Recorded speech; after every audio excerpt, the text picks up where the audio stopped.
મારું નામ અબ્દુલ જમા રમજાન જત. હું તલ ગામનો રહેવાનો છું. અમારા ગામના જે લૈયારી ગામમાં રાશનની દુકાન છે ને સરકારી, એ સરકારીના સંચાલક જત ઇસાક હસણ એને દ્વારા છેલ્લા 6-7 મહિનાથી કોઈને કાંઈ દાણું દીધું નથી, કોઈ અનાજ દીધું નથી. જ્યારે અમે એમને ફોન કરીએ કે અથવા રૂબરૂ મળીએ તો એનો એક તો સવાલ એ જ છે કે સરકાર કને અનાજ છે જ નથી. જ્યારે અમે મામલતદાર સાહેબમાં અરજી કરી, ત્યાં તપાસ કરી, તો એ સાહેબ એમ કહે કે અમે 7-8 તારીખના માલ સંપૂર્ણ પૂરું કરીએ છીએ ત્યાં. ત્યાર પછી 2-3 વાર અહીંયા માફી માંગવા આવ્યો કે ભાઈ હું તમારું ખાઈ ગયો. અમે કીધું ભાઈ આવી રીતે ના હાલે, તમે ખાઈ ગયા ના લે, એનું મારા કને રેકોર્ડ પણ છે જે માફી માંગીએ કે હું ખાઈ ગયો, મને માફ કરો. ને બીજા નંબરમાં જ્યારે પણ અમે એનાથી માગણી કરી તો ચોખ્ખી ના પાડીને ફોન નથી ઉપાડતો. ને હજી એમને બીજી જ્યારે મારા ભાઈએ ફરિયાદ કરી ઓનલાઈન, ત્યારે એ અમને શું કીધું કે ભાઈ તમે ગમે એટલી ફરિયાદ કરો, ગમે ત્યાં જાઓ, હું ત્યાં ઓફિસોમાં હપ્તા ભરું છું, તમારાથી કાંઈ નહીં થાય. ને એના ભાઈએ જો સંબંધીઓ છે એ ફોન કરી વારંવાર અમને મા બહેનોને બુંડી ગાળો આપે કે તમારાથી જે ખાઈ કરી લેજો, આ સરકારી છે મંડળીનો માલ, તમને નહીં જડે એટલે નહીં જડે. એ શક તો તમારું શું ઘણા બધાનો ખાઈ ગયો હોય. આ બધા ઊભા છે, બધા રાશન કાર્ડવાળા, તમામને પૂછી લો, કોઈને કાંઈ દાણું દીધું નથી. તો અમારી રજૂઆત એ છે તંત્ર કે મહેરબાની કરીને જેટલું બની શકે એટલું આ વ્યક્તિને અહીંયાથી બદલાવ. બીજા નંબરમાં જ્યાં એની ના બદલાવ તો અમારા કાંડ બીજે ક્યાં સોંપરત કરો, બીજી કોઈ દુકાનમાં. કારણ આ વારંવાર અમને આપતું તો નથી ને ઉપરથી ગારું આપે ને દાદ ધમકીઓ આપે. માથાભરી માણસો છે. આ બધાને તમે પૂછી લો, કોઈને કાંઈ દીધું ભાઈ? કોઈને કાંઈ દીધું? કોઈને કાંઈ દીધું?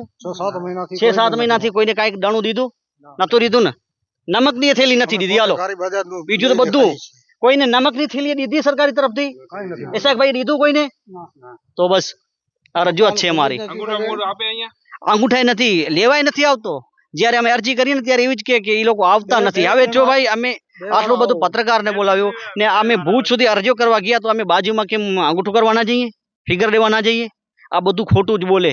ને જવાબમાં એમ લખ્યું, મારા ભાઈ અરજી કરીને જવાબમાં એ લખ્યું કે હું 24 કલાક ચાલુ રાખું છું, પણ એ લોકો આવતા નથી. અમારી માંગ છે જે વહેલી શકે બની શકે અમને ન્યાય મળે.